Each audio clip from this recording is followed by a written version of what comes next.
fully understands ESG, the environmental impact, how do you measure its footprint, and how do you become compliant? Because both customers and capital providers, as we'll touch upon in the discussion, are already starting to demand this. And last but not least, we have to be aware who and when will disrupt our business. All these changes and trends have made the role of corporate leaders extremely complex, and we must now master an even greater number of multifaceted skills than used to be the case a decade or two ago. So business as usual is no longer an option for anyone who wants to thrive or even survive.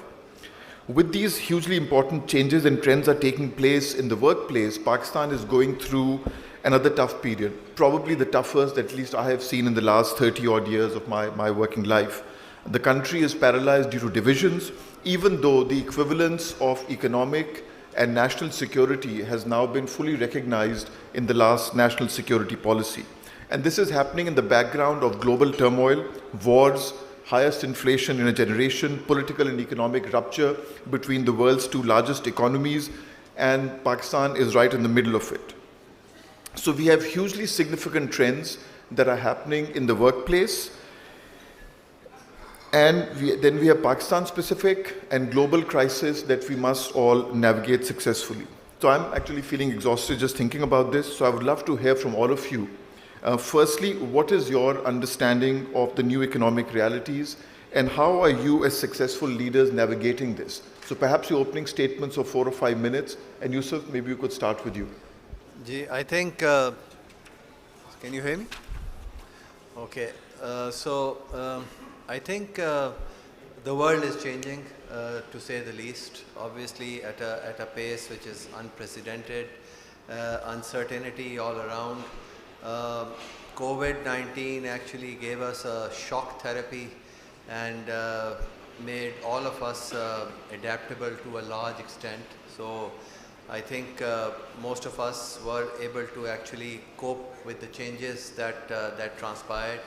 And so it's in Pakistan, it's challenge after challenge. First it was COVID, now our own economic issues. But I think the most important thing in today's corporate world is to maybe pick up the trends a little bit ahead of time. Your ability to pick up trends, and for that you need people around you. You need to proactively rely on data. You need to rely on your team. You have to be able to comprehend, and you have to be able to understand that what is in the future, at least in the near future. So I think that is something that all the organizations are focusing upon and have been able to develop to some extent. Then I think the adaptability and the ability to actually change, that is also very, very important. And people in the organizations again are relying on digitization, are relying on data-based sort of support in terms of being nimble and in terms of quickly adapting to a changing situation. And it's all about the kind of people and the kind of talent that you are able to retain in an organization, which can actually be helpful in terms of sort of meeting the challenges. And I think last but not the least, which is most important, is the sustainability part and the resilience part. Resilience in the sense that the organization must have a plan where if things go worse, how can the organization stay afloat? And from a sustainability perspective, I think it's just not the profitability, as you said, that there are many aspects to the sustainability part, environment being one of them, social responsibility being another one. So being prepared for that, along with the other challenges that you face on the economic front, I think that's also required as far as any leader is concerned. Thank you, sir. Maheen, what do you see the new economic realities, and what would you say are the key skills that people must develop to deal with them as leaders? Thank you, Farouk. I think when we look at what's happening in Pakistan today and we compare ourselves to the rest of the world, I think there's stark differences, right? The rest of the world, and there are many international speakers here today, and when we hear them and we listen to them, we realize that the world has moved on from the basics of trying to put together infrastructure, trying to put together health systems, trying to put together justice systems. And when we at Pakistan look at our own issues, we find that we have not perhaps focused on the areas that we should have focused on over the last 20 years, whether they were health or education or institution building. And I think that reality is now dawning on all of us pretty quickly. And I think how we as leaders in the private sector, I think we have to realize now that profit without a purpose does not have a place anymore in this world. And every private sector organization, every private sector industry needs to start looking at ways to address the gaps that have been created in Pakistan. And we all know what those gaps are, whether they're related to energy, whether they're related to our young population, whether they're related to our general infrastructure. I don't think as private sector anymore we can go in there, just build a factory, make money off the factory, ask for subsidies, ask for concessions and tax breaks, without taking into the implication of what all of that means for the country. So I think very much we are at this point and at this stage of Pakistan's progression where these questions need to be addressed. And as the private sector and as leaders today, not only will we get called out if we are not doing our own part in addressing social good, not just private good, but I think it is our responsibility to see how we can develop our own corporations and our own industries towards greater integration into our stakeholder universe and not just our shareholder universe. Thank you. Shahzad, and particularly in the banking sector, in the financial sector, how do we develop more homegrown talent? Sure. Bismillahirrahmanirrahim. First of all, big thank you to Afsar and Nutshell Group for once again having such an outstanding conference. Got a chance to listen to the speakers before, and some solid discourse happening on some very important topics. I think let's set the stage up for a minute. What's different now than it was a few years back? Sorry.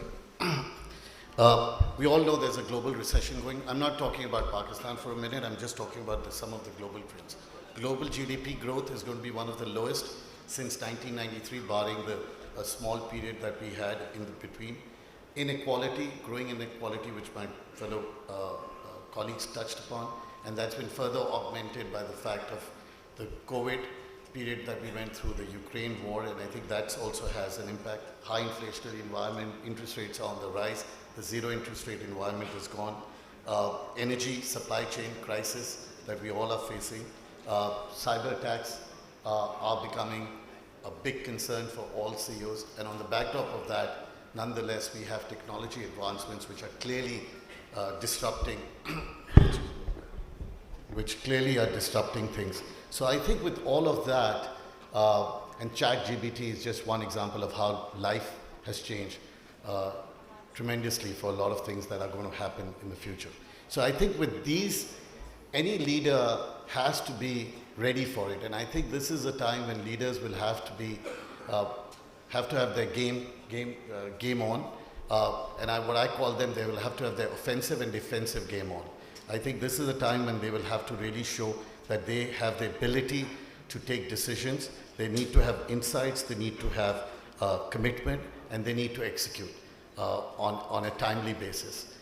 Because if they don't, they'll be left behind. And as Arthur Senna, the late Formula One driver, said, I think with every crisis there's an opportunity, right? And Arthur Senna, I distinctly remember, talked about that on a rainy day, he was a late Formula One driver, people who don't know him. On a rainy day, it's very hard to overtake 15 cars on the curve, but on a sunny day. But on a rainy day, it's possible. So I think this will be an opportunity to the haves and the have-nots to really be able to do it. But the ones who will be able to do it will be the ones who can really show that ability to be adaptable and change with that. And I think if I look at this barbell approach to be offensive and defensive, I think, in my opinion, four key pillars are important. One is you need to have transparency throughout the organization, and keeping all your stakeholders updated. Whether it is on what's your purpose, what are you doing. Minister Sherry touched upon the whole idea of knowing what your supply chain is when it comes to ESG. So transparency and communication will be very, very relevant to all stakeholders. Accountability will be the other one, because that in itself will play a very important role, and it starts from the leaders themselves, the tone at the top. When things are going well, I think you need to make sure that you are giving credit where credit is due, and when things are going wrong, you are able to take action and stand behind us. And drive a culture of excellence. I think, and drive a culture of equality.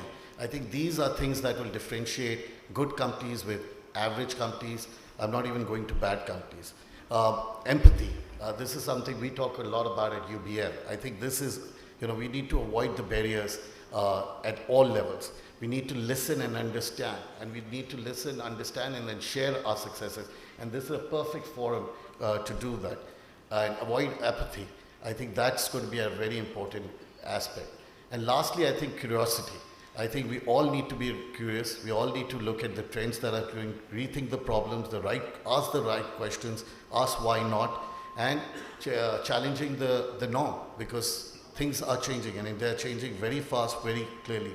And I think as we do that, we need to promote diversity and inclusion, something that's very near and dear to my heart and a lot of people in this forum. I think we need to be fully aware of the disruption that's coming through through digital disruption, at least in the banking sector. People who are not taking on that challenge or not realizing what it's going to do to the industry are really going to be left behind. And we all need to collaborate. I think one theme, at least I can speak about the banking sector, is collaboration. I think banks, all industries, all leaders, I think will be the one that will be looked up to. Nothing new I'm talking about, but I think again in times like this will be ones which have high value, integrity and ethics, and I think they can balance the truth with optimism. I think we also have to have that balancing act. There's a lot of ability required in that, and taking a vision and making it into a reality will be the need of the hour. So, and with all on this in the backdrop, obviously the ESG and what we are doing, and I touched upon a couple of pillars of ESG, will be very critical, and I know you're going to talk about that in a minute. So again, I would, with all these challenges, I'm very optimistic, and I really think that companies that can really take this on an offensive and defensive basis, omnivorous leadership will be the true successful leaders in the coming years. To that, and I think one point that you touched upon, apathy and then optimism, that is so important, because we are in the macro level going through an extremely tough period, and it is only natural that human beings do feel pessimistic, they get demoralized, and that's what I say to my team always, that we just need to focus on what can we do in our own sphere of influence, because otherwise if you keep just thinking about the big macro issues, you can feel helpless. And I think if all of us do whatever we can in our own sphere of influence, hopefully that will start changing the macro as well. So I found that very important. Zishan, how about you? What are you seeing both as an international investor into many of the most successful businesses in Pakistan over many decades? How are you seeing the economic realities change, and how much of benchmark it is, the kind of leadership that you see before you invest in any companies? So thank you, Farooq. It's a pleasure to be here. Thank you to Asfar and all the organizers for this event. I'll answer your question in two parts, and without repeating what has been said by the other speakers. I think what you said at the start about these being unprecedented times is very true, not just for Pakistan, but pretty much every region of the world. As IFC, we're operating in almost 160, 165 countries around the world, and the issues we see are cross-cutting. And there is a bit of a perfect storm in the world today, linked to sort of increasing polarization on the geopolitical side, issues around supply chain, COVID, a lot of protectionism coming back. So this period the world has seen in terms of globalization seems to be retrenching a little. So in that sort of an environment, it's tricky to figure out a way forward. So the two parts I'll answer your question is, one, what we see or what we're trying to do in terms of institutional leadership, and then perhaps more on an individual basis as someone who's in a leadership position within IFC. On an institutional, from an institutional perspective, we are an organization that essentially is driven by promoting economic development, essentially linked to private sector empowerment, private sector participation. This is a tough thing to do in a world where typically the macro situation, as we see it, whether you look at in Europe, whether you look at it in China, whether you see what's coming in the US, is becoming more and more sort of difficult. We talk to companies and countries from all over the world with the mission to try and get them to come into developing countries. And that conversation is becoming harder. It's becoming harder because people are looking inwards, people are more risk averse. The challenges of many of the markets we operate in, including Pakistan, are getting increasingly acute. So we are really trying to find out-of-the-box sort of solutions to try and get the developing world, including Pakistan, up the development curve to the extent we can. I think the additional challenge we have, if you look at history, there is a very strong correlation between GDP growth and GHG emissions. And as has been said by Senator Sherry Rahman earlier and other speakers, the world we live in today, in Pakistan, what we've seen over the last year, climate change has become such a big challenge. One of the macro institutional issues we deal with and we spend a lot of time internally talking about is how do we get developing countries up the development curve while also optimizing on GHG emissions. So many of the developed countries of the world have been through that journey, and in that process have emitted a lot, right? Some of the biggest emitters in the world are in Europe, America, China, etc.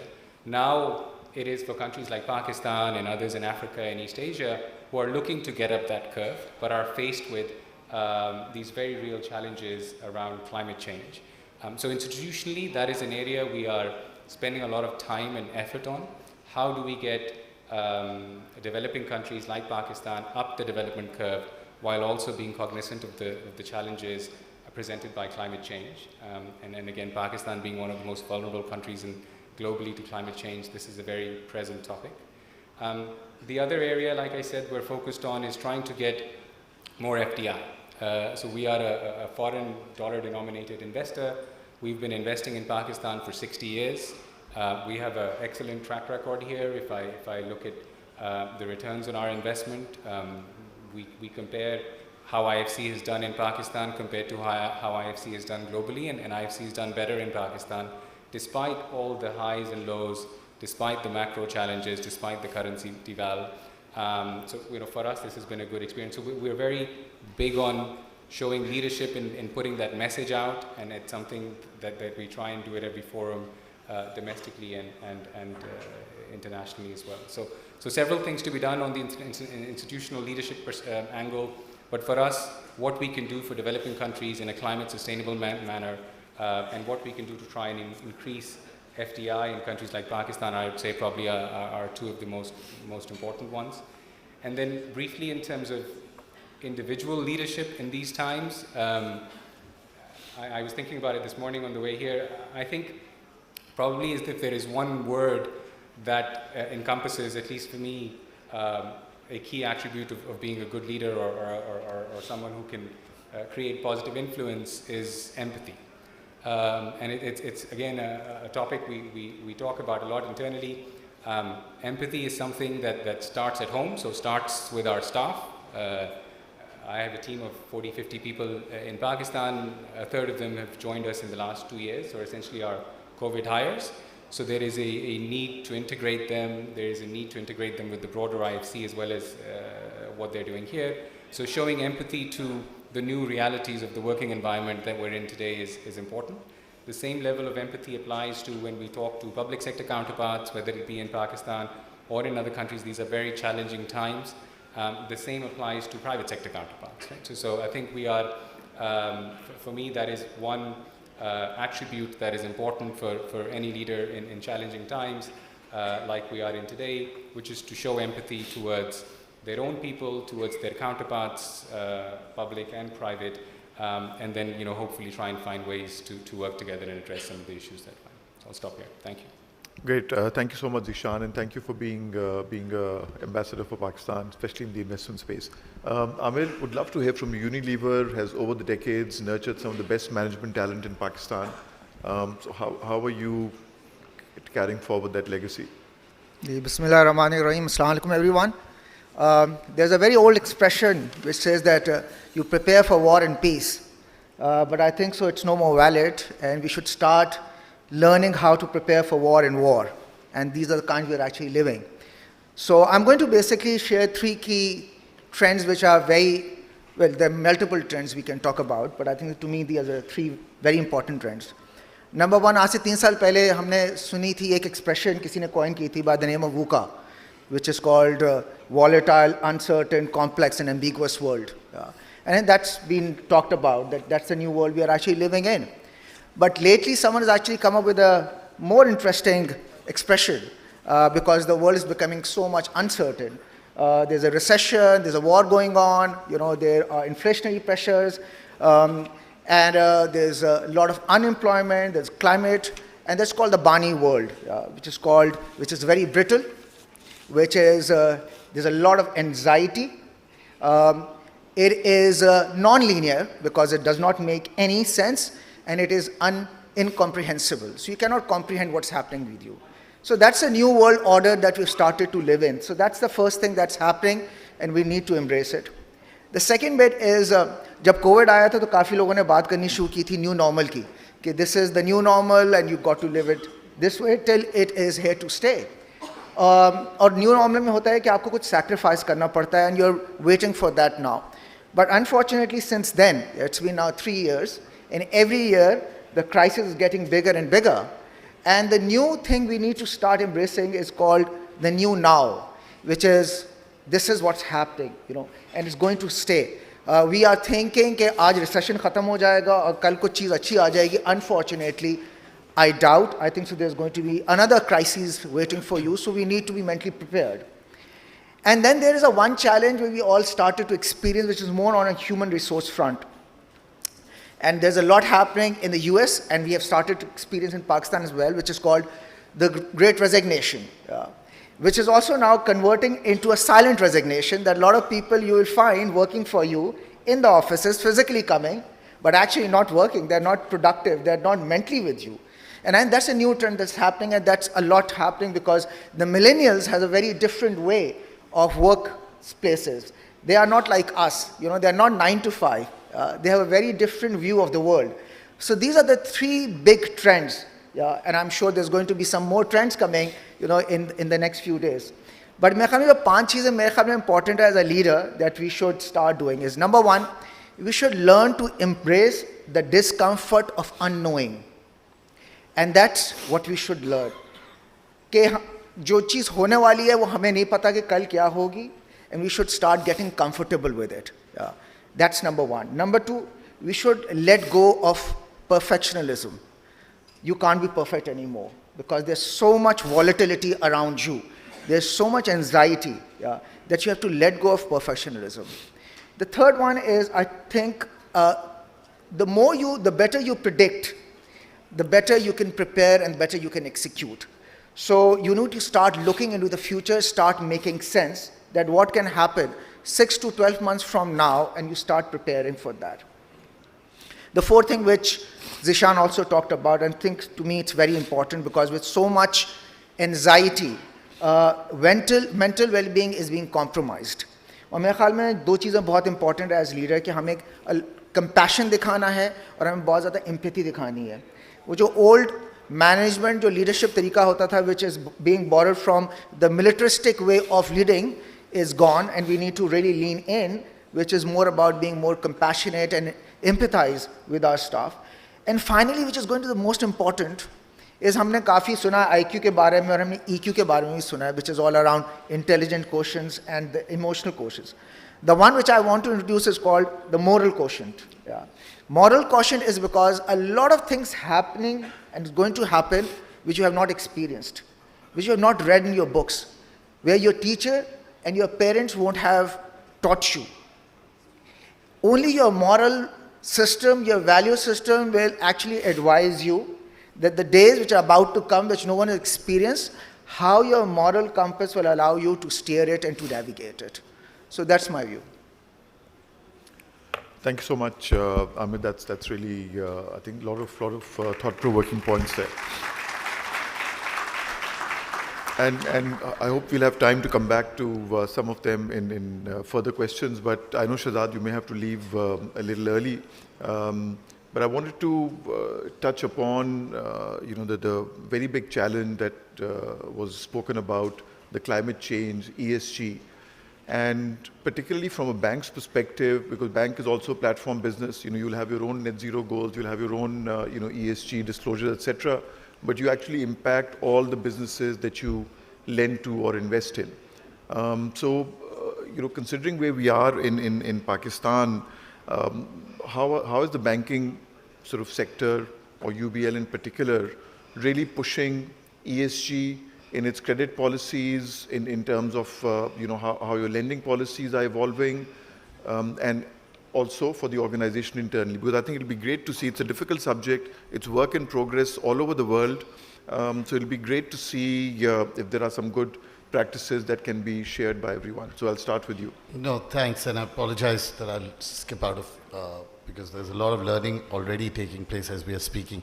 Look, ESG, while it's a very hot topic and a lot of people are talking about it globally and locally, let's step back and understand why is it so important. And I think it's because ESG is going to impact our future generations. It's already impacting how what's happening around us, what happened in Turkey a week ago, what happened with the floods in Pakistan. These are all a derivative of by not addressing this key issue, we are really going to make the future generation that we are really leave them with something that's a lot worse than what we inherited. And I think so it's a moral duty, it's something that we need to do, and it's the right thing to do.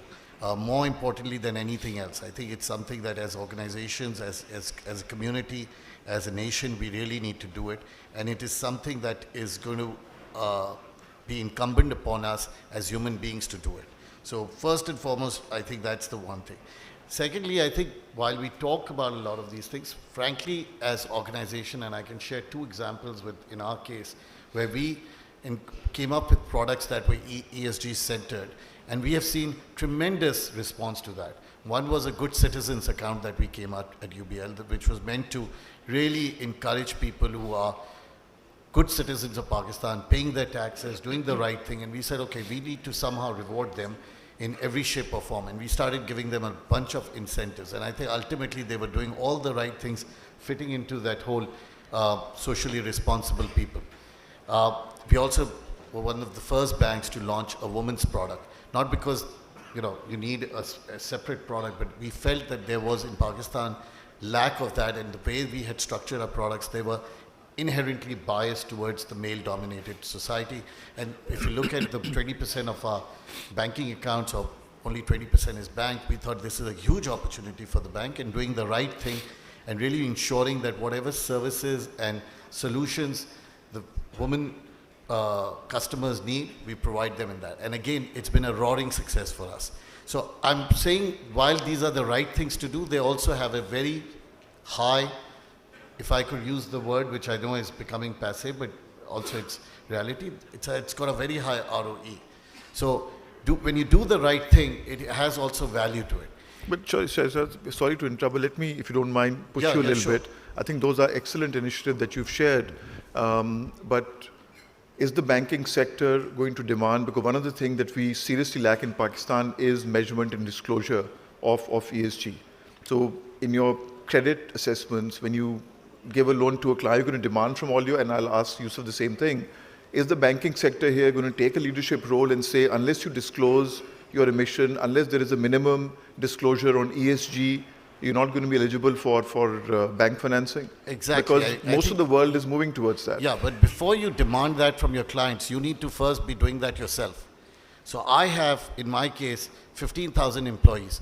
I have thousands of suppliers.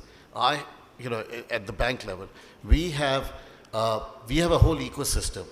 Now, we need to first make sure that our suppliers are customers, and we are providing them with all the tools, and then we can start doing, and we've already started that.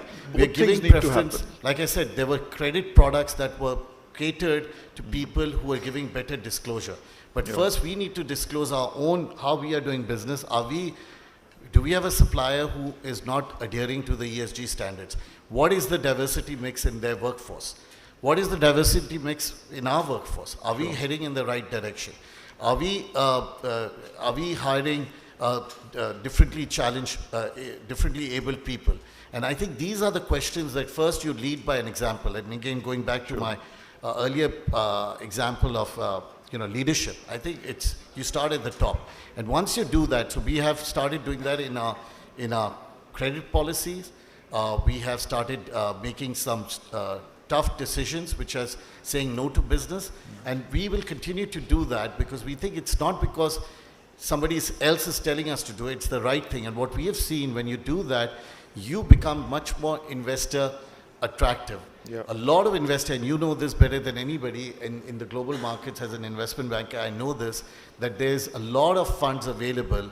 I know Zishan will talk about it. There are lots of funds available that would be willing to give you at a discounted pricing if you are adhering to these standards. So again, it makes economic sense, but more importantly, it makes social sense, and it's the right thing to do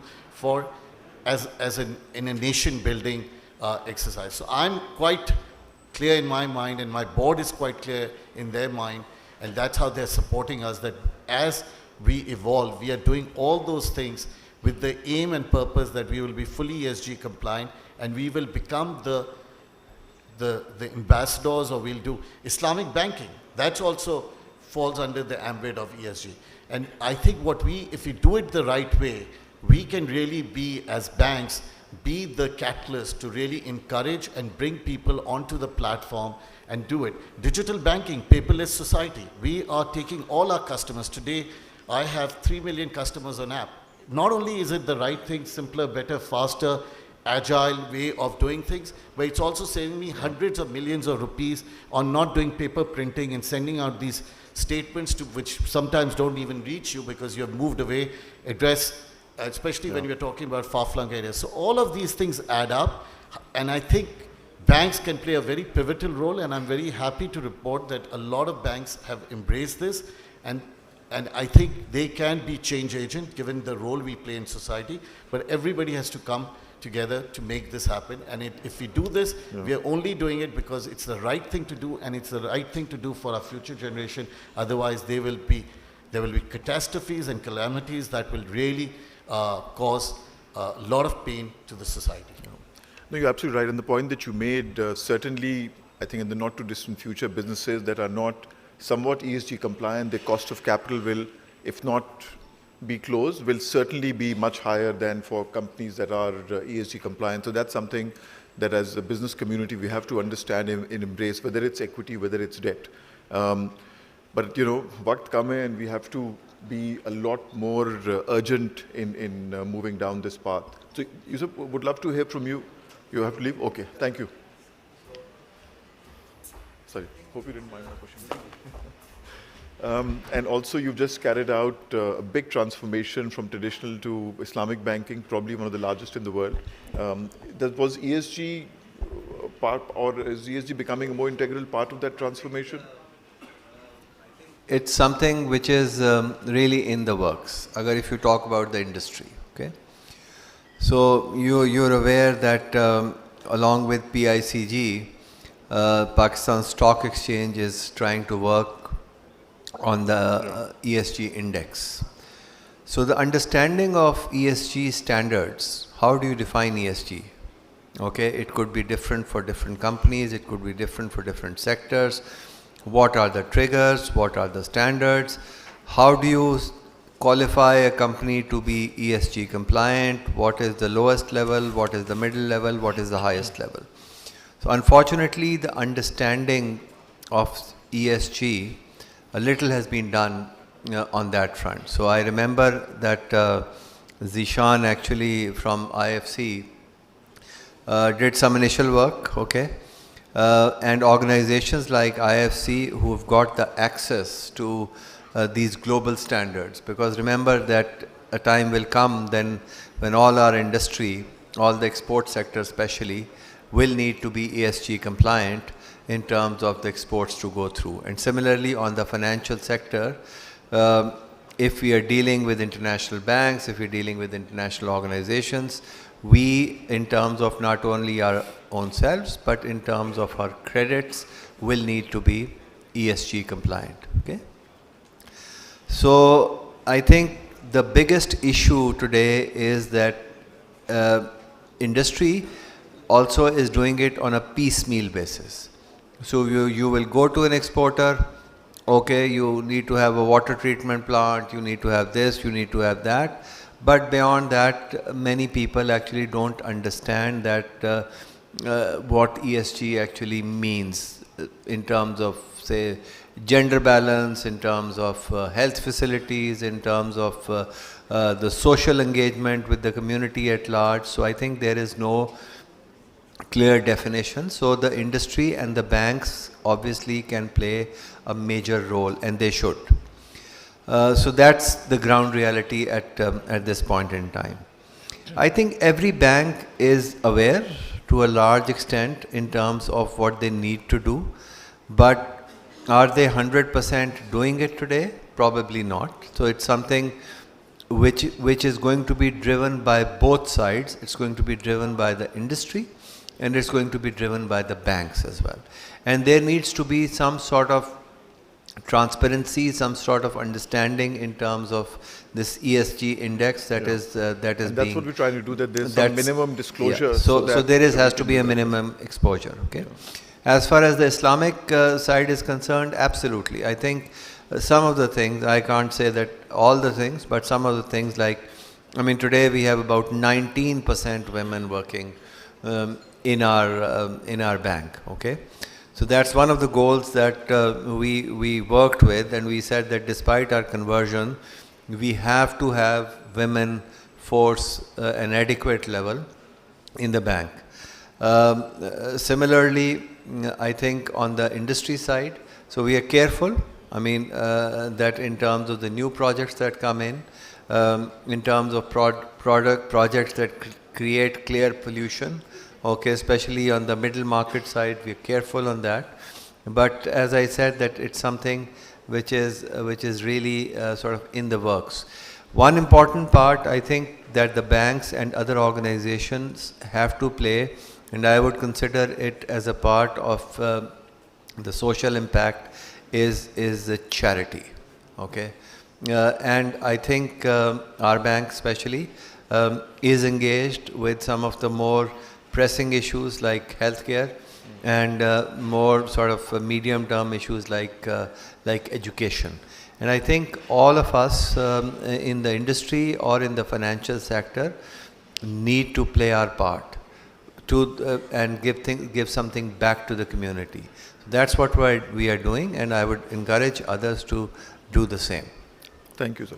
I'll very quickly, bring in Amir and Zishan, but very quickly on ESG, because I know Unilever is a global leader in sustainability and ESG, and IFC has also done work, particularly the banking sector. So maybe Amir and Zishan, you could both sort of touch upon briefly, and then we can move. Sure, thank you. So I think for us as an institution, ESG has been sort of part of our mantra for over 20 years. I think some of you will know IFC helped design what are called Equator Principles back in 2008, 2003. Since then, in 2010, we helped come up with these green bond standards. So I think to the point that was being made about having standards, it's critical. In 2018, we came up with what are called global impact investment principles. And only last year, we launched these global blue bond principles. So these are all things designed to have standards. I would fully agree with you, and our experience shows the same, that disclosure is the first important step. So once people are pushed to disclose, it incentivizes them to do more. So as an institution ourselves, of course, we are, every company we invest with has to meet certain disclosure requirements. Every investment decision we make, a significant chunk of what we do is around the sustainability, the ESG part of it. We have requirements, conditions attached to the investments we made, often around these things. We put in place action plans to improve the sustainability of businesses we invest in, to improve gender inclusivity, and we have a lot of advisory support that is available. In Pakistan, we're doing two main buckets of things. One is more on the ecosystem, which is around supporting both the banking sector as well as the real sector corporates to sort of get up this chain on ESG. So on the banking sector, we've actually launched with the State Bank late last year a environmental and social risk management manual, which is essentially meant to provide capacity to banks on how to assess ESG risk, how to include it in your credit analysis. Again, these are things we do for ourselves. UBL actually is one of the pilot banks in that exercise, and there is a 2-year long engagement now with the State Bank and most of the major banks in Pakistan to get the capacity ongoing or improving in terms of how to assess and mainstream these risks around ESG and climate. On a more sort of project by project basis, we're very involved in through our advisory arm. We have a program called Resource Efficiency program, which is basically working with corporates on advising them how to be more efficient, using experiences from different parts of the world. Some industries here, like the big textile groups, are being pushed in that direction because of their suppliers. Many are not. But there is a desire to move in that direction, partly driven by the water scarcity here, the energy intensity of the economy. So we're doing quite a bit with a number of groups here in that space. There's a lot to be done in the agri space when it comes to climate smart agri, and we have initiatives ongoing in that space, and technology has a big role to play. Like I said, on the investment side, we've been doing this for a while, and it's something we will continue to emphasize more. Every single investment we make in Pakistan has ESG as a front and center to it. Maybe the final point on investment, which Azad also mentioned, one of our big pushes is to try and mobilize more what's called blended finance for Pakistan. So Pakistan is one of those countries that sits in this middle bracket. It's not poor enough to access what is called IDA money, which is the biggest single source of donor money available in the world, but it's not rich enough to have developed capital markets to do things like green bonds and other things, which we're also trying to do. So being in this middle band with a few other countries is actually a bit of a disadvantage, because most of the donor money in the world seems to be flowing to places like Africa or other areas, frankly, some of whom have absorption issues, right? There's so many funds, so much in terms of funds flow. Pakistan does not have that. So there is a need for corporates, banks, ourselves and others involved in the Pakistan ecosystem to raise a voice for more blended finance to be directed towards Pakistan, which will reduce the risk and the cost of financing for a lot of climate-related investments, right? So at the moment, that's an issue for some people. So it's something we're focusing on, and are keen to work with corporates and banks in the country, as well as the government. And you know, again, with Minister Sherry Rahman, we've had these conversations in the past as to what Pakistan can do in forums like COP27 and others, and COP28 now coming in Dubai, to raise Pakistan's sort of profile.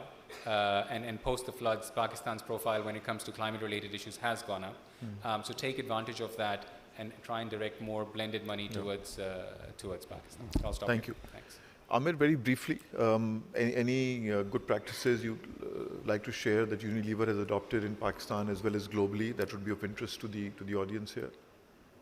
So I just want to start by sharing that Unilever globally has been rated number one. There's a index called Gartner. It's been rated the number one ESG compliant company in the world.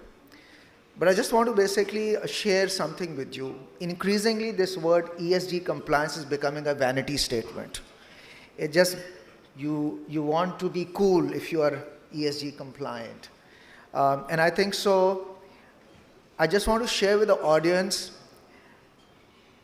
it should not become a regulatory reason or a legal reason to become a ESG compliant. It should be more a moral, or should be more a commercial reason. Because if the organization is a purpose-led organization, then you can be an ESG compliant. Yeah. And what entails ESG environment? One is environment, that whatever the carbon you emit in the air is, you're being responsible. You're basically carbon neutral organization. The second is all around ED&I, which is equity, diversity, inclusion. कि आप लोगों की organisation के अंदर gender balance कितना है, आप लोगों की ऑर्गेनाइजेशन के अंदर डिफरेंटली एबल्ड लोग काम कर रहे हैं कि नहीं कर रहे हैं, आपकी ऑर्गेनाइजेशन के अंदर जो जेंडर है वो इंक्लूसिव है कि नहीं है. And it requires a lot of moral courage to actually take this on the chin, because the investors are going to be demanding the returns. And to be honest, I think Unilever globally has paid a lot of price being the ESG compliant company, because there's been activists like Terry Smith and Nelson Peltz who went after Unilever because they're saying that, listen, we are looking for returns and you may need to let go of the ESG. So I think so what's important for everyone sitting out here, they need to ask themselves, the organization they are leading or the organizations they are working, are these organizations are purpose-led organizations or not? And I think so if you find purpose in the organizations you work, being ESG compliant is going to be very, very easy for you guys, because it's going to be more like a moral obligation. But if it is not a purpose-led organization and they're just doing it just to be legally compliant, then it's going to be a very tricky and it's going to be a very, very tough way forward. Yeah, absolutely true. Maheen, ESG, but also would love to hear from you. You know, in the recent World Bank report on Pakistan that was released just last week, they said that if Pakistan were to productively use its female labor force, Pakistan can increase its GDP by up to 23% by closing the female employment gap. Now that's huge in a country that's really struggling to grow its economy. So ESG, but also touch upon this, and then we'll pull in the others as well. How do we go from this, most organizations seem to be stuck between 10 to 20%, and that's also probably more in the larger organizations. How do we actually go to 50% participation? So I think, Farooq, as you know, we are sitting at the bottom of the Gender Equity Index. I think we're second last out of 150 countries. So I think the reality is that this is not a corporate sector issue. This is not a government issue. This is actually now society's issue, the whole gender debate. And if we break it down into what prevents women from entering the labor force, we have a large labor force and women are 20% in terms of participation.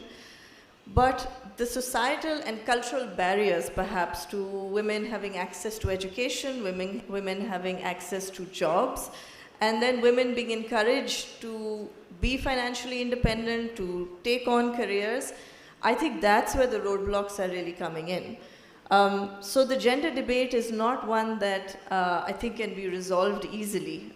It is going to be up to us as society members and society at large to recognize, first of all, that it is important to have women participate, not just from their own personal perspective, but from the perspective of the country's economic growth.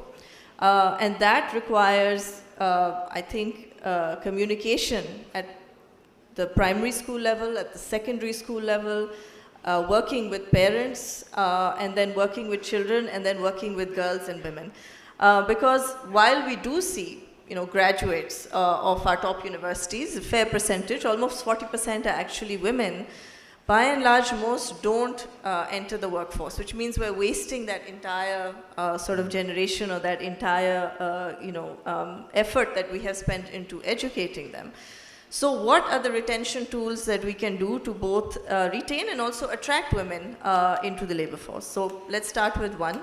One is entrepreneurship abilities.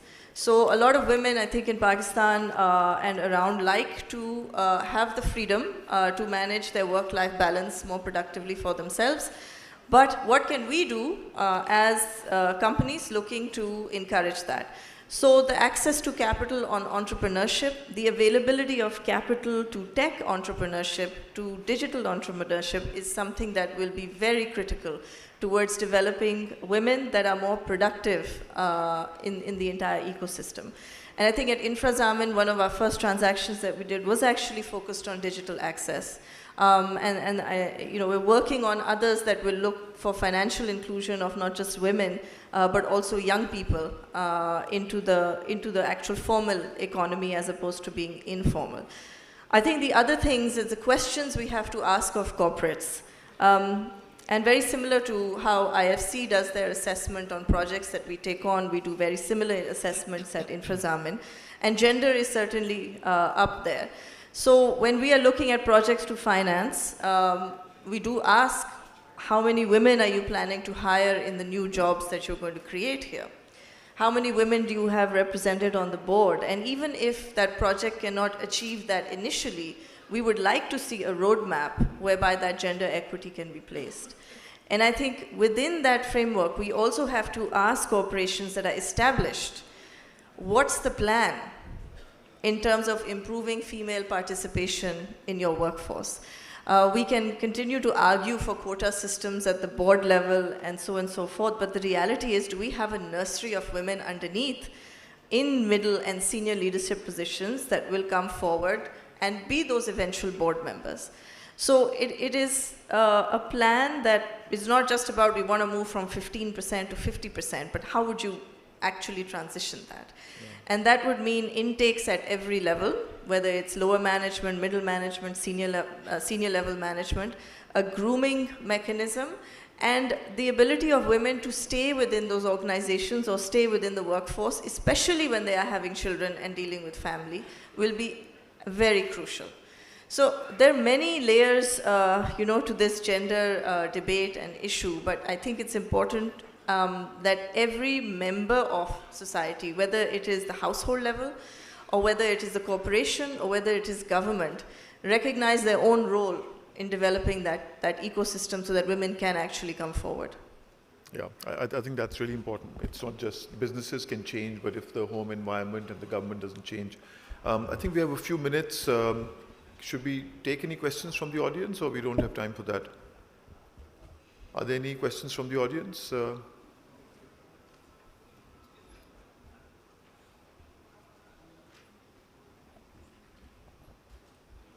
No, then that's fine. So maybe to close, would just like to have your summary of what are the one or two key, I know you've shared within that, but in summary, leadership traits that you'd like to share with the audience here, and especially with the younger people in the audience here as they grow into more leadership positions.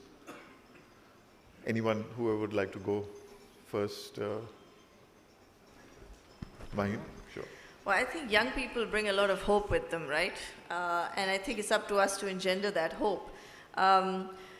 I think millennials, Generation Y, Generation Z, they're growing up in a very different environment to where we were. I think some people mentioned here they don't want a 9 to 5. What they do want is to be empowered. What they do want is the ability to set their own goals and to achieve those goals.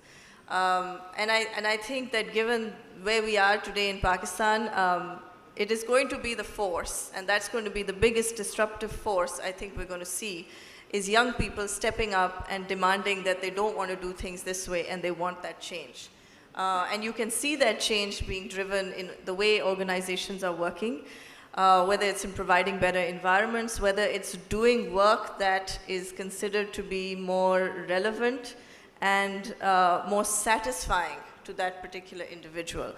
So I think the notion of job descriptions is going to have to change quite substantially if we are going to continue to retain and keep these people within the formal sphere. But I think even if they begin to spill over into informal areas, that's a net positive for Pakistan. We have the largest freelancing market in the world. And that's coming from our young people who are not finding jobs in the formal sector and choosing to adopt different ways of working in order to make their economic needs meet. And I think we're just going to see more and more of that in the future. I think it's really up to us to make sure that our capital markets enable access to capital, whether it's the banks or the angel investors or the equity exchanges, so that when these people build small businesses that want to transition to medium-sized businesses, they are able to raise that debt, they're able to raise that equity that would enable them to grow. Thank you. Anyone like to go? Yeah. The things that should really be highlighted is hope and optimism, yeah? Because if you talk to any young graduate today, everybody wants to go abroad, really don't see any future in Pakistan. So while things are bad, but this is not the first time that Pakistan has seen this situation. And optimism, hope, and opportunities. I think these are the three things that as leaders we should be able to provide to our youth, and find opportunities in our own organizations in terms of maybe management trainee programs, maybe some sort of development programs to deploy these younger lot in terms of something which they like. So it's Generation Z now, as Maheen said, and beyond is Generation Alpha. They say people who were born after 2013, that's another generation, that's Generation Alpha. So in order to take care of these two generations, I think it's imperative upon us to give them some access to employment opportunities, to things that they like, say within the banking space, digital technology. These are the kind of positions that they would like to work on. So this human resource development is key to our future. Thank you. Zishan, Amir, who would like to go first? Okay, so just maybe very quickly, 2 points to make. I think one, I'm optimistic about the future in the youth. Again, not just in Pakistan. Many of the traits of Generation Alpha, Millennials, X, Y, Z are very similar across the board. I think the biggest change that at least we're seeing is this desire to do something with purpose. And that's a very common trend amongst young people, that jobs are no longer just about a paycheck. It's actually about wanting to do something that has a positive impact. And I think that's a huge, and as I think Amir was also mentioning, it brings this moral piece to the equation, which will make many of the things that we as a world and in Pakistan have to do going forward easier. To have people like that who come forward, who want to do good things but want to do it for a purpose, will hopefully encourage more such ideas, more innovation to come. So that gives me a huge amount of optimism about where things are going in the future, despite all the short-term challenges, whether it be, again, in Pakistan or beyond. As a leader, I think that the biggest lesson for myself and others is that it is also true that the way the younger generation is wired, if we can call it that, is different. So there is a need to adapt, and again, borrowing from what Amir was saying, there is a need to adapt in how you communicate to them, how you motivate them, how you drive them towards working more productively for your organizations. And I think the sooner we can recognize that and adapt the way we do things, I think the more productive the younger generation will be as a part of Pakistan and the global economy. Thank you. Great, thank you. Amir? वो कहते हैं कि crisis is too big an opportunity to be missed. And I think that's my message to everyone. I know there's a lot of negativity and pessimism around us in any kind of a gathering. And my only message to everyone is stay positive, guys. I think it's a great country. Yes, 75 years has been pretty rough, but I am personally very positive because I think the opportunity in this country is humongous. And if not us, then who will actually make this country? Yes, I think so. There have been tough times in the past, and this is a lot more tougher. I haven't seen in my life, but I think that this time shall pass too as well. So stay committed, stay positive, and I think that's the message we need to actually pass on to the younger generation because they are the one most disturbed. And I think so if we actually start talking to them in the same negative spirit, they'll be more bothered. So that's my only message, that, you know, as a citizen of this country, I think so, and being the son of the soil, we got to be very committed to this country, and inshallah we'll be able to navigate the storm as well together.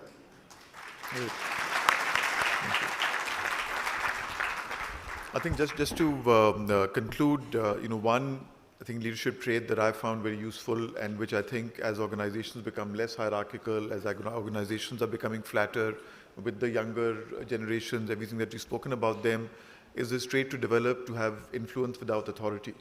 Because even your direct reports will not listen to you just because you're their boss. So I think that's something which I find is becoming increasingly important in younger leaders as they're coming up. But we've had a really full, and there's lots more to talk about, but thank you so much, everyone. And I hope it's been a useful session for everyone here. Thank you. Please, I'll request everybody to stay on stage. In the interest of saving time, we are requesting our next two speakers, to join the same panel and enrich this discussion with a slightly more different perspective of imagining the future. So if I could request Dana Al-Salam and Ahmed Al-Faifi to please join us on stage with Mr. Sajid Aslam to take off.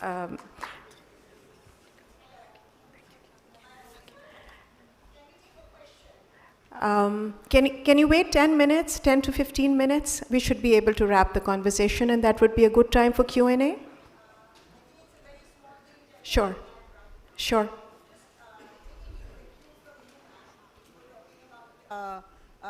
Including the female gender in the workforce. And we stand amongst the lowest rung, about 150 from 150 countries. Well, what I would like to add here is that I think we've got a humongous female force which is unrecognized because it is not financially empowered. Banks could have this female force in rural Pakistan. I think every woman is working on the field. When we see in the construction industry, we see a lot of women down there. We see women in the education. We see women all over the place. But the only thing is there is no financial liberty. So we'll have to look for financial liberty for them. And empowerment, I'm talking about the generation Z and the generation Alpha. We as Pakistan's first digital school are working into it. We're looking into empowering women, and we're looking into empowering little children. So that is where we need a lot of support, and that is where things have to come from. So I think this is a wonderful initiative, and I think we'll have to look into and laud the female workforce here, which is already doing a lot of work, but unrecognized. Thank you. We've noted down your question, and we'll address it as soon as we are through the discussion. Ahmed Al-Faifi, I'm announcing the profiles now. Ahmed Al-Faifi, Senior Vice President, Middle East and Africa, North SAP, with 2 decades and more in the IT industry, with very significant work with the Saudi IT Ministry. Mr. Faifi is known for his expertise in the IT economy. He joined SAP in 2012, was appointed to his current role in 2016, and under his leadership, SAP is advancing a 4-year, $76 million investment plan in Saudi Arabia. Our second speaker, Dana Al-Salam, well, besides being gorgeous, she's also the co-founder of Yahoo and the cybersecurity ambassador for the UK. Her focus on medtech innovation brought around the first national Ideathon in Panama to encourage entrepreneurs to tackle agriculture, education, and creative economy sector issues. She is a grand jury member of the UN World Summit Awards, MIT Pan-Arab and Bloom Masters. She's a serial tech entrepreneur and advising several governments on policy and FDI. Welcome, Dana. Dana, if I could request you to please take this seat. Okay. Yeah. Zishan, can I please request you to move 2 seats so that we can have Mr. Feifi joining Dana here on the stage, and our moderator for the session, Mr. Sajid Aslam. Sajid is Regional Lead Public Affairs, Asia Pacific, ACCA, and he will be moderating this session. He's also a founding partner of an investment advisory business investor and mentor for ESG, tech and data, edtech, agri-tech, prop tech, and e-commerce businesses. The discussion will take another perspective of imagining the future. Thank you very much. I think I'll follow Farouk and I'll use this stage here. And just before we start, I think there has to be a big round of applause for our guest who came from abroad today. So please. I think starting with the topic, and if I'm looking at at mobile, so that's basically, I have some notes there, so no, I'm not attending calls and anything. Power of imagination. I think today, while we are sitting there, if you go back 20, 15 years back and imagine where you were and where you are and how you reached there, I'm sure there was some moment where you stopped and you imagined what you want to do in your life. And then you tried to collaborate, to visualize that, and then most importantly, feel that, how it will look like from like 15, 20 years in the future. And I think this is something which is the most important thing of imagination, that allow us to see and feel something which is not real yet. And that power drives us to really deliver on something through collaboration, through thinking ahead, and make it a reality. And I'll give you a very live example here. The Future Summit. Go back 7 years, there was one person who imagined that there has to be a forum where that futuristic conversation can take place. It was an imagination 7 years back. And today, we are seeing it as a reality. It took hard work. It took a lot of collaboration. It wasn't an easy journey, but it took a lot of commitment. So imagining is one part, but that's the most important part. It's a precursor to really feel it and then put commitment behind it. And here we are going to use 2 visionary leaders, and we will be asking them how they imagine the future today. And starting with you, Dana, how do you see short to long-term future, what's going to happen in future, how it will look like, and what are the motivation in driving and shaping that future? So over to you, Dana.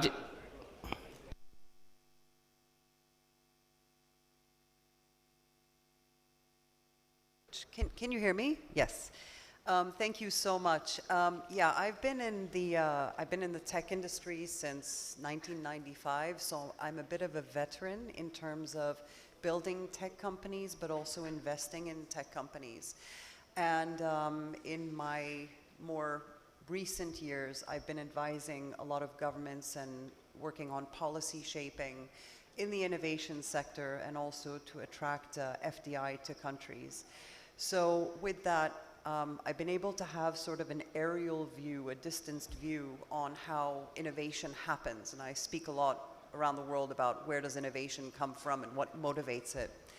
And very often, what I have seen in my experience is that you have 2 things happening in parallel, which is what I see happening today around the world. One is the natural progression of how technology evolves, such as AI or the metaverse or online banking or digital solutions in banking, robotics, elements like that. and how in this year ahead, I actually see a conversion of where robotics meet IoT, meet AI. So the natural progression of individual tech sectors coming together to create even more powerful solutions. An example I'll give, because it's so relevant around the world today, the whole world is facing agriculture and food security crisis, so one of the big investment pushes around the world has been in agri-tech and food security. And this is where we're seeing major advances on where technologies merge together to create incredible solutions. So one of the examples I will give is it's called Hands-Free Hectare. It's 35 hectares of land that's being farmed entirely by robots. So what happens is they collect the data as they go out, whether it's weeding or processing or planting or watering.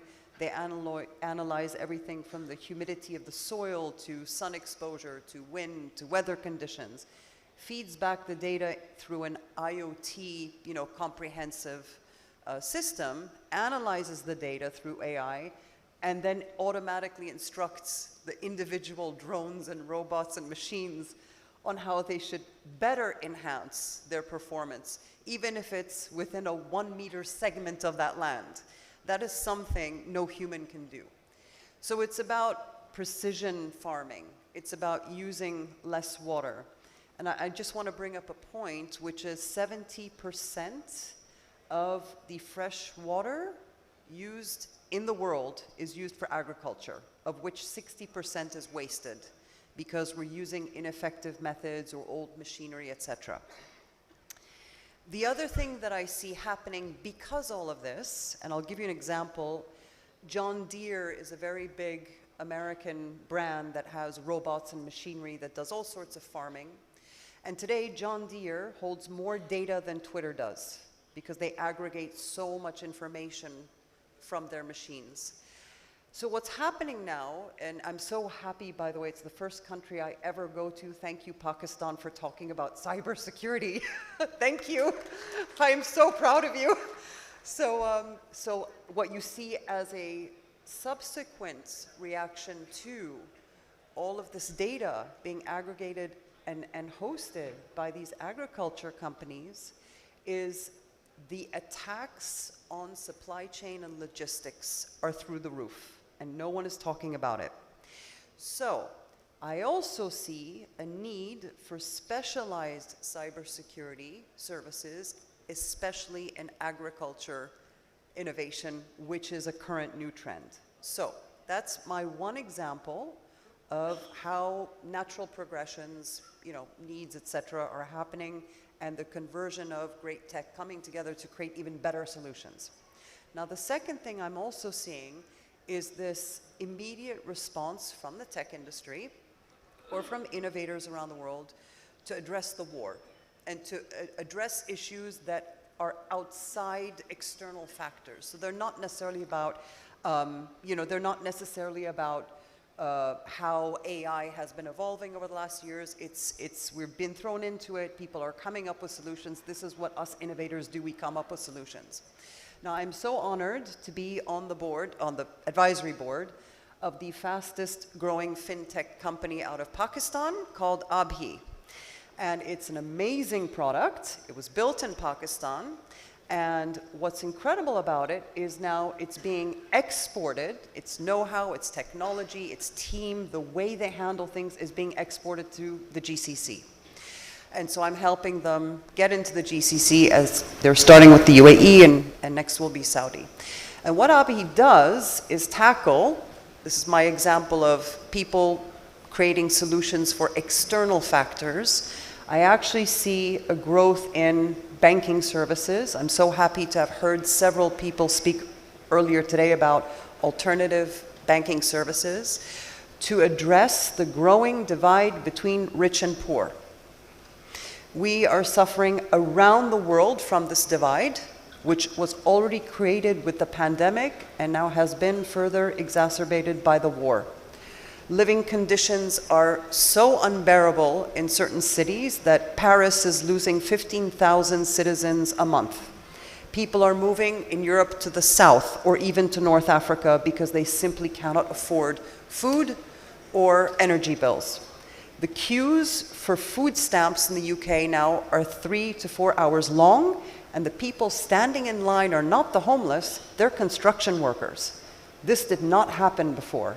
So I do see one of the impacts of external factors being ways to help financial inclusion, to bank the unbanked, and to, well, what ABHI does is earned wage access, but to help people pay bills on a smaller increments, but more regularly, so they can keep up with bills. So I see more types of solutions like this happening around the world, not just out of Pakistan, but also helping people in France and Germany and Panama and Colombia, because we're all sharing this problem together around the world. Now, thank you, Dana. And I think it's a very important point you picked up. The next 2 year, World Economic Forum has identified cost of living as of #1 crisis, although it's in a year after it leading to the more climate disasters and those areas. But in the next 2 years to survive, the cost of living is a very important area, and how technology or convergence of technology can create that reach and financial inclusion. I think that's an important way to imagine the future, that this is something which we are addressing, and the technology has got a capacity to really help us there. Ahmed, I'll come to your side, is how you see the community and society evolving when you are imagining the future. So what are your views and perspective around the community and society side?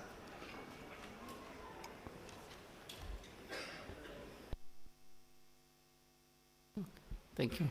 Thank you, Dana, for helping. So thank you very much for the question. And let me start from a little bit step back, because I need to make us an intro here.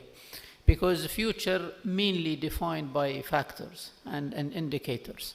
Let me start from economy side, because economy always shape things, and then technology help to implement. So to change and have acceptance to this change, I think you need to start with, from my personal experience, short planning, not long planning. Because I know some countries and companies, they put a lot of strategy, a lot of plan. I used to be a strategy officer in certain part of my career, month of planning. But then when they moved to execution, they discovered that they need to go back to the plan, because it wasn't considering reality on the ground. And this is your question. So planning should be shorter and should focus on what really matters, what really making the future for people and communities and companies. Second, any plan, any future plan, need a commitment from you to make this change happen. So I will give you example, and I will go straight to your question. I remember the question, but I wanted to make this. Look to countries that are successful in moving. Let me see to acceptable stage. Look to Dubai, for example. All of you been in Dubai or visited or planning to visit. If you go back 40 years ago, and there are big story about Rashid, Sheikh Rashid, the father of Sheikh Mohammed, the current ruler of Dubai. Somebody told him, why you are allowing Kuwaitis and Bahrainis and Saudis to come and build here and expand in our territory? It is our land. Why you are allowing them? Many Kuwaitis, many Bahrainis, because Dubai people are not that, they are bored. And he said, what is the problem with that? He said, what if we don't have a relationship with those countries anymore? What is going to happen? He said, those people will leave. He said, okay, let them leave. So what? And then he said, by the way, if they leave the country, let them take the buildings with them. So he's sending a message. They are giving you opportunity to grow here. So they will not leave with the investment with them. So this is one example. So the second point I wanted to mention is the mindset of change. Accepting the change and finding the change agent, people willing to make it work.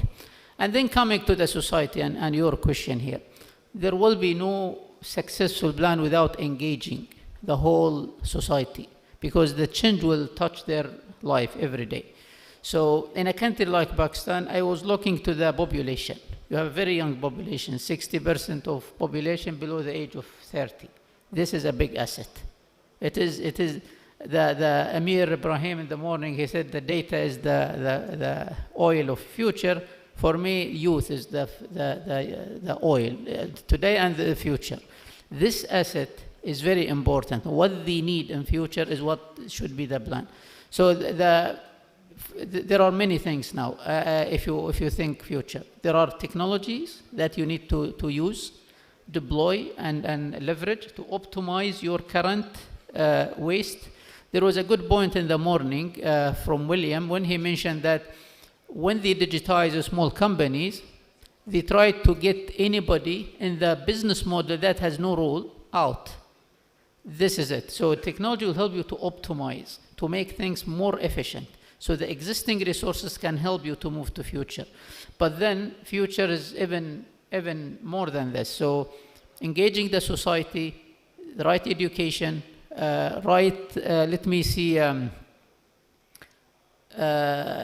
objectives that help people life better. And this is in our company, we put a vision that is there for the last 50 years. Help people have a better life. Because if you don't have this in mind, then all what you are doing is something temporary. They might use it and then drop it. So back to your question, yes, there are tools, there are ways, there are plans, but society need to accept that change. You need that change agent that will educate and help the society and people, universities, regulatory bodies, all of those community need to accept this, and then you go to. And this is the hard part, because the planning phase is not the hard part. Planning phase is clear. For example, in Pakistan, you don't have oil, but you have good people, you have people, you have youth, you have a services industry that can help other countries. So it is not it doesn't need a very, very strategic guy to tell you the plan, but you need someone to help you to make that work for you. So I hope I address your question Thank you, Ahmed. I think you picked up a very, very interesting point that how to prioritize and what to plan. I think that's an important piece. And you picked up a very right priority. Like if we are talking Pakistan, then the priority is not to find the oil. Its priority is to make sure that the talent which exists there, which Dan also mentioned that it's a fantastic talent which is basically delivering value even outside Pakistan. So how we can focus on that. So picking up on the planning cycle you picked up right now, you are a global organization, SAP, and you have got multiple clients around the world.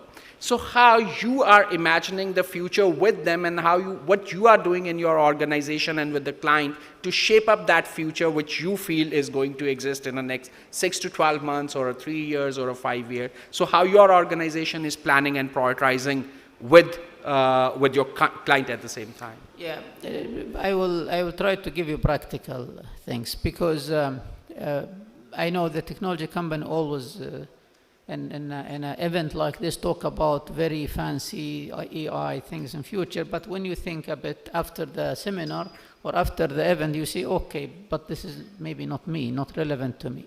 So what we do in SAB and in the region here. So we try to look into the global strategy and technology trends, same AI, quantum computing, all these trends, and we see what is relevant to us here. But to be honest with you, we get the plan from community and government. We go to Vision, for example, 2035 of Pakistan, Vision 2030 Saudi Arabia, Vision 2035 in Kuwait. And we try to understand what they want to do, what is the problem they are trying to solve.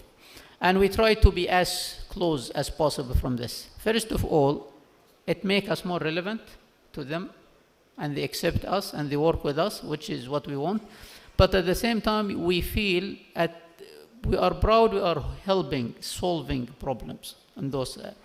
Now let me conclude with this. In the Middle East region, I started 2012 with this. So the moment I step into the company, they told me, there is a plan. Thank you very much. Just go execute. There is 5 years plan, and there is investment. We want you to do it. That was the initially. So I said, fine, let me see if the plan is okay. Plan is good. It is to build the ecosystem and help SAB bring partner and invest in talent and educate people so that we can start doing business. But then the big question came after 5 years, in 2016. So we have people, they know SAB, we have good customers, they want us to work with them. And we identified a mega project, or let me say mega challenge, that we are very interested to help with. But then what is the next 5? So that was the question. So we start thinking 5 years, not 1 year, not next year, not how we do it this year. So the next one, for us, we said this region are not yet developed enough from legal and regulatory perspective to host a global company data center, for example. We said we want to host the data here. People need to see their data in the country, in those. So we start working with regulatory body. It is a little bit outside the scope of work we are supposed to do in this region, but we work with them until we secure the right level of trust between the company and regulatory bodies in the countries we are working on, and then we host the first cloud. We are the first company hosting all solutions in one country, outside Germany and US, because we know that people will challenge you. If you want to be relevant, then you have to be here with us. And then the next 5 years, which is starting 2021, big question, what's next? What's 5 years? And it is simple, how we can be relevant. Don't tell me about AI, advanced things, fine. This is great, fine, we can go put it in seminars and events, but people or government would like a partner that can start working tomorrow on a problem of tomorrow. Employment, for example. For example, I give you example of Hajj. You are familiar with Hajj. In 2018, we had a big incident there, and many people died in that. So the moment that happened, we approached the government. We said, guys, you are relying on old mechanism of traffic management. Let us do it for you. And we done it free. 2019 Hajj was free. We deployed IoT everywhere.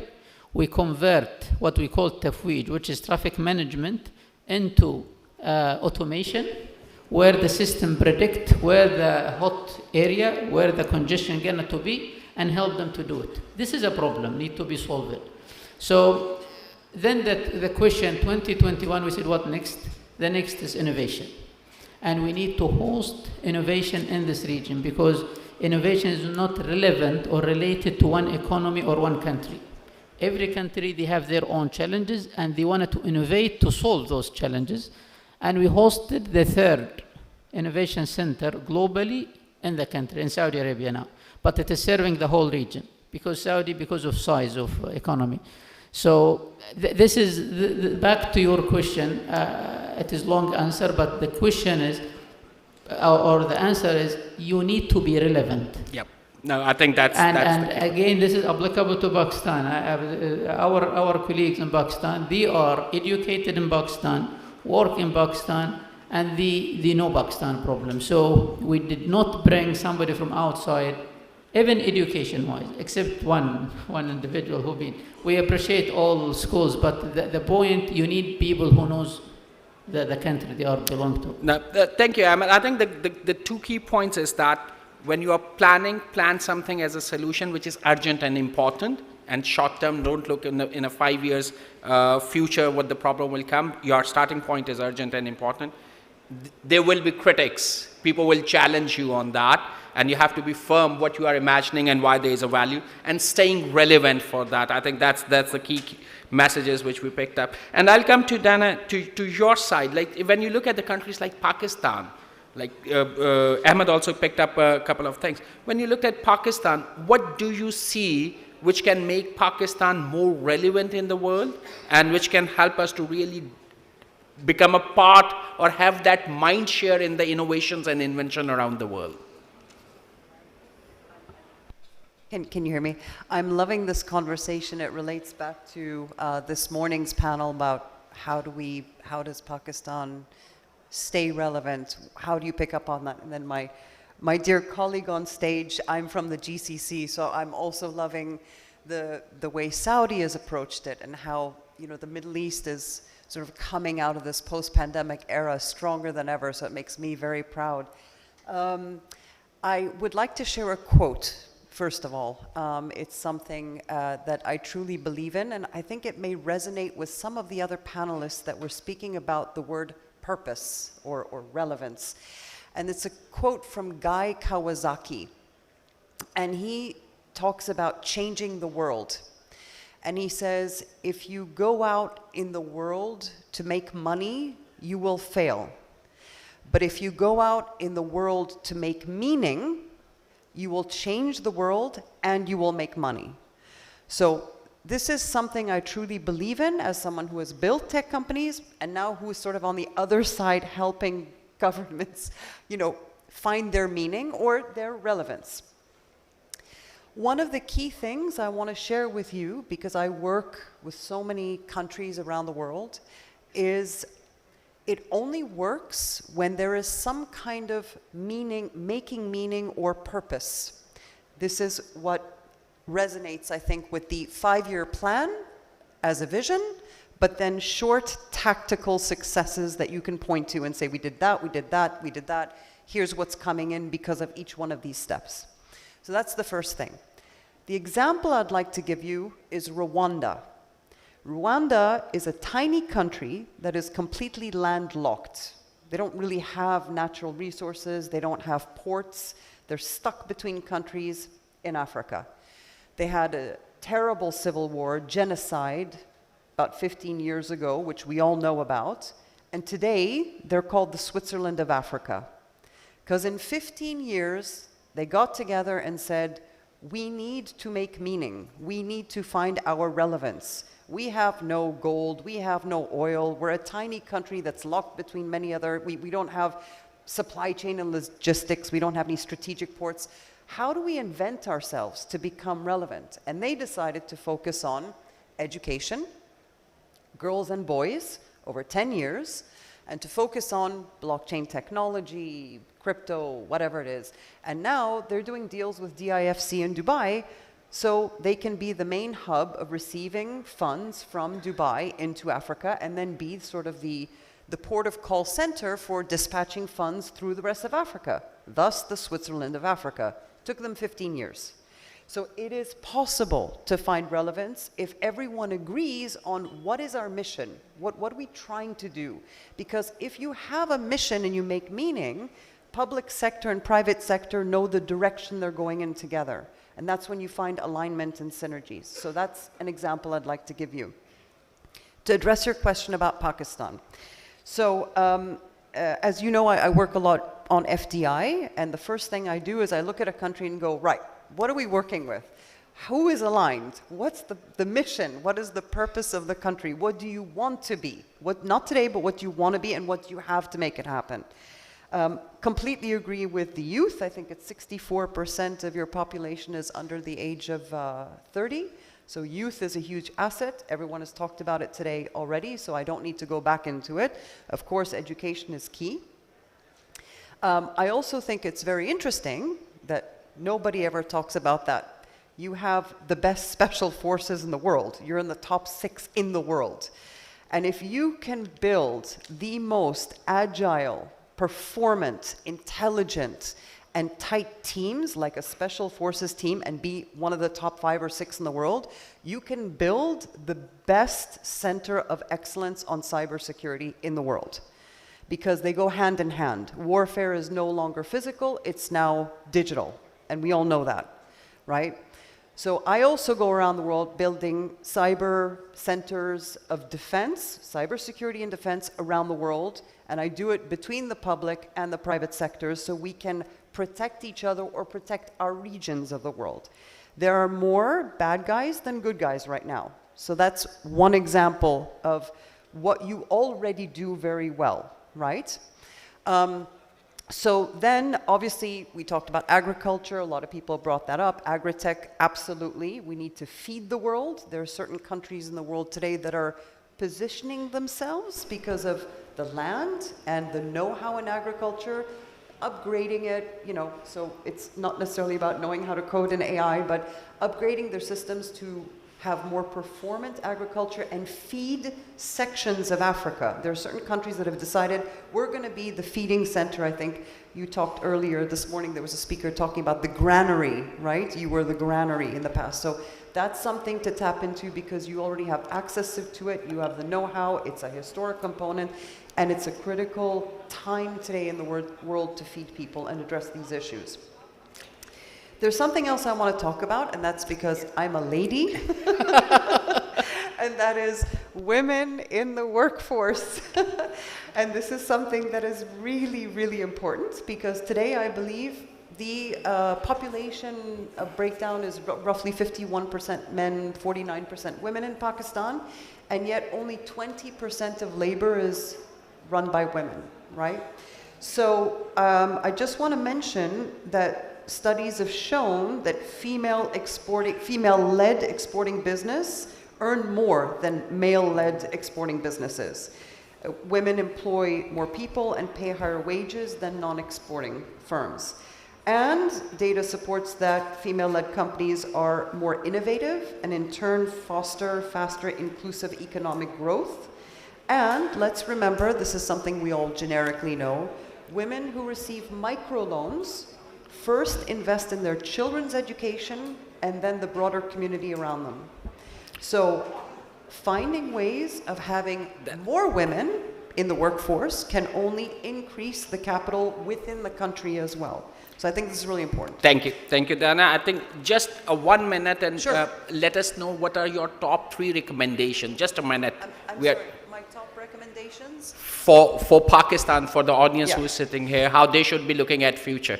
Yes, so I think the alternative banking solutions for financial inclusion is important. I think tackling more women so we can increase that 20% to maybe 30% would add more to the economy and also help the community aspect of working in communities and increasing the revenue generated, not as a country as a whole, but small economies around. I think that this is something more technical. Obviously, it doesn't address all of the kids who don't have the education, but cyber defense can be something extremely strategic for the region, because it is a very, very important need in the world. Agritech is also something extremely, extremely important. No, thank you, Dana. I think we are running a little short on the time, but believe me, you will get a lot of people who will be approaching you during the lunch and the afternoon session. And 1 minute for you, Ahmed, just your top 3 recommendations, how we should be seeing, whether as an industry, whether as a civil society or a government, how we should be imagining the future and what we should be doing. Thank you. Very quickly here, I think, as I said earlier, it is services out of Pakistan is a big potential. You have the talent, you have all what is needed. What is recommendation is to gain more trust from global community in the regulation side. So regulation is really what makes Singapore very successful, because people trust central banks and banks open there and so on. So regulation, number 1. Number 2, to continue, adopting technology, because what you can export out is technology as well. Thank you. Now, thank you very much, Ahmed and Dana. I think great advice. We will help. I'm sure it will help you to imagine something. My last message while we are wrapping up, I would suggest be bold. Dare to imagine. And that's important because that's the first step. That's the starting step. So if we don't dare to imagine, we will not be able to create those reality which through the power of imagination we can see and feel today. I would also encourage you to collaborate. Like if we are seeing the future, we are seeing the convergence of the technologies as well. Like if we see the autonomous vehicle, it's the green energy, the storage of energy, automobile industry, AI, data, connectivity, and that's create an automobile, which is autonomous, which is guided by the certain data side of it. And then think ahead. Don't look at your current situation, because in a current situation you might have a lot of challenges, and that will not let you really feel how it will look like, or how you will be happy to see that if you change that reality which exists today. But it starts with that imagination and the feeling. And then contribute, and that's I always suggest, contribute in shaping the future. So if you have to contribute, that will require you to dare to imagine, collaborate, be bold, create opportunity, take opportunity, think ahead, and finally shape that future through actions. So thank you very much. Thank you, panelists. Thank you for being here, such a lovely audience, while I'm standing between you and food right now. So we will hand over to moderator again. Thank you very much.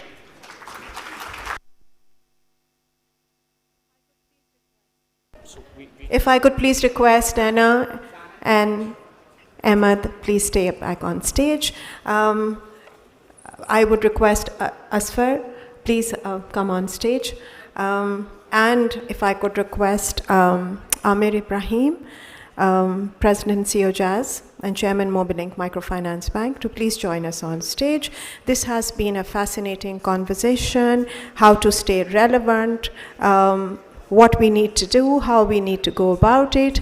And I think above everything else, what we have gained here is cognitive, the need for cognitive independence. We have to think for ourselves the way Rwanda did and come up with most appropriate and suitable solutions. The souvenirs are coming in. I request Amir to please extend the souvenir to Mr. Ahmed Al-Fifi.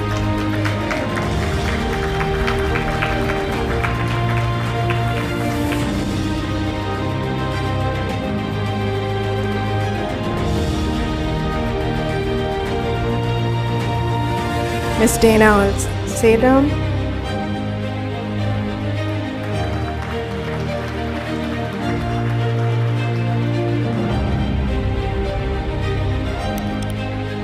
One of our favorite moderators, Sajid Aslam.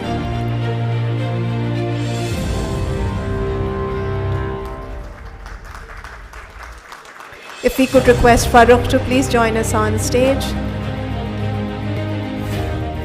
You know, one of the trends, TFS right now has 4 of the top 10 trends right now on Karachi and Pakistan panel, and one of the trends is also CEO and presidents, and that is because we have so many of them here, and their pressing commitments is making some of them leave urgently. We totally understand, and we are extremely grateful for them for joining us here and for sharing their ideas and suggestions. So thank you so much. Yes, a group photograph, please.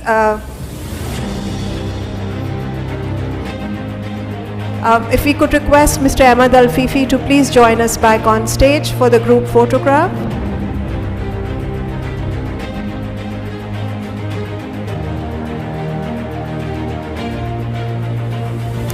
We have the much awaited lunch break now, and we'll request you to enjoy your next 30 minutes and join us back for the sessions. We have overshot in terms of time, and we would like to wrap it up as scheduled in the program. So 30 minutes of lunch break, and see you back for session number 3.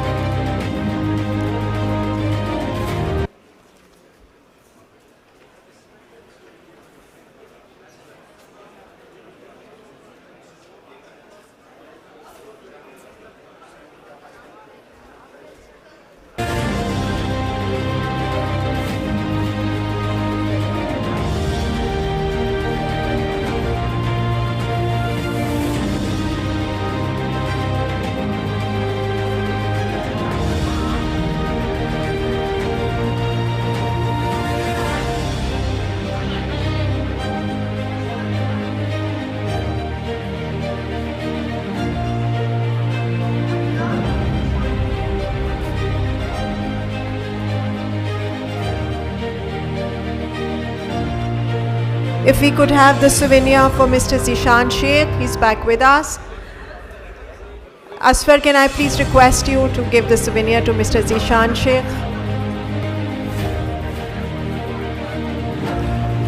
Please join us.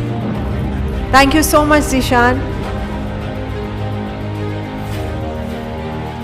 Thank you, Mr. Fifi.